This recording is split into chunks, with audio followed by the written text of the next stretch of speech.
Tem RH que participa do negócio e tem RH que ajuda o negócio a se mover. As duas coisas parecem iguais, mas não são, porque presença não garante influência. Agenda cheia não garante impacto. E proximidade não garante profundidade. O que realmente diferencia um RH que gera movimento são os comportamentos que sustentam a sua atuação no dia a dia. Ao longo dos últimos anos, convivendo com lideranças e RHs em diferentes empresas, eu comecei a observar um padrão. Os RHs que conseguem construir influência consistente normalmente não são os que falam mais, nem os que aparecem mais, nem os que dominam mais ferramentas, mas são aqueles que conseguem desenvolver alguns comportamentos muito específicos, comportamentos que fortalecem leitura de contexto, confiança, capacidade de execução, influência e parceria com o negócio. E é sobre esses comportamentos que eu quero conversar hoje. Muito prazer, eu sou a Bárbara, sócia da Movidaria. Atuei como executiva de RH em grandes empresas e nos últimos anos tenho me dedicado ao desenvolvimento de lideranças e RHs nos diversos pipelines nas empresas que atendemos aqui na Movidaria. Uma das crenças que sustentam o nosso trabalho é a de que toda demanda é única e precisa ser compreendida dentro do contexto do negócio. E isso muda completamente a forma de atuar do RH. O primeiro comportamento é a escuta ativa, mas não aquela escuta protocolar, onde a pessoa espera o outro terminar de falar para então responder. Eu estou falando de uma escuta realmente interessada em compreender o contexto. E isso é muito importante no RH, porque muitas vezes as lideranças não chegam com o problema organizado. Elas chegam com um incômodo, com pressão, tensão, com sintomas. E se o RH entra rápido demais no modo solução, corre o risco de resolver o problema errado. Eu já vi situações em que a demanda parecia ser: precisamos desenvolver a competência comunicação.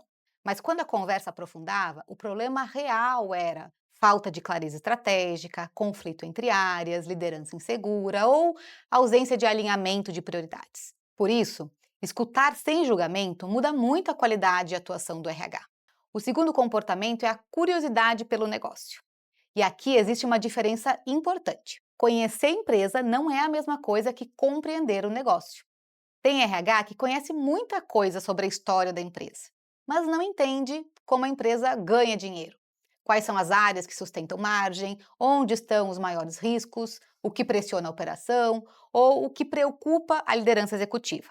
E sem essa leitura, fica muito difícil construir soluções realmente estratégicas. Eu gosto muito de usar uma frase que usamos aqui na Movidaria: o melhor lugar para estar em movimento é dentro dele. RH estratégico participa das conversas, observa a operação, pergunta, circula, constrói repertório sobre o negócio. Porque quanto mais contexto o RH tem, mais inteligente fica a sua capacidade de intervenção. O terceiro comportamento é tradução, e esse talvez seja um dos papéis mais sofisticados do RH contemporâneo, porque o negócio raramente pede desenvolvimento da forma correta. A liderança normalmente chega dizendo coisas como: meu time está desengajado, as áreas não colaboram, os gestores não têm postura de dono, as pessoas não assumem responsabilidade.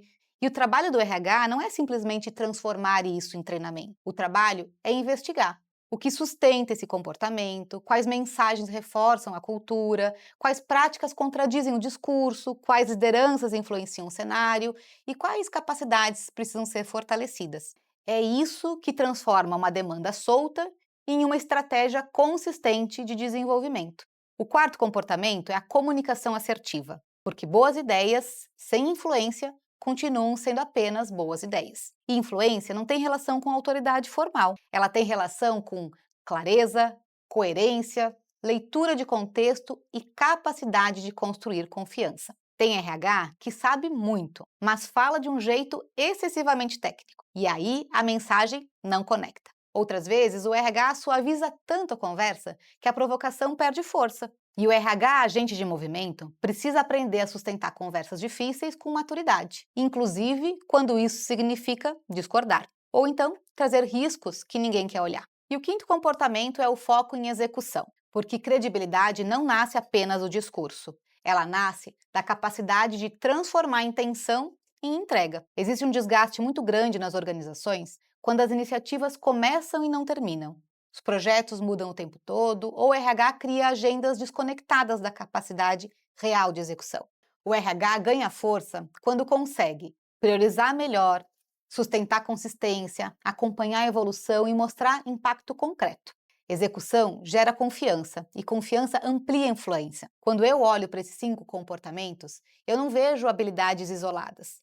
Eu vejo um estilo de atuação, uma forma de o RH deixar de operar apenas como área de suporte e se tornar agente de movimento dentro da organização. Porque, no fim das contas, o RH influencia a cultura através da forma como age todos os dias. Eu quero fechar esse vídeo com um exercício simples. Pense nas últimas conversas importantes que você teve dentro da empresa. Aquelas conversas onde uma decisão relevante precisava ser tomada, um conflito precisava ser destravado, uma liderança precisava ser orientada, um movimento importante que estava acontecendo. Nessas situações, qual comportamento apareceu com mais força na sua atuação? Você escutou com profundidade? Trouxe leitura de negócio?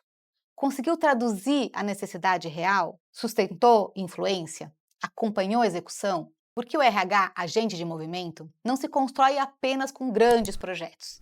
Ele se revela principalmente na forma como atua nas interações diárias. E é justamente aí que o RH começa a se tornar mais relevante dentro das organizações.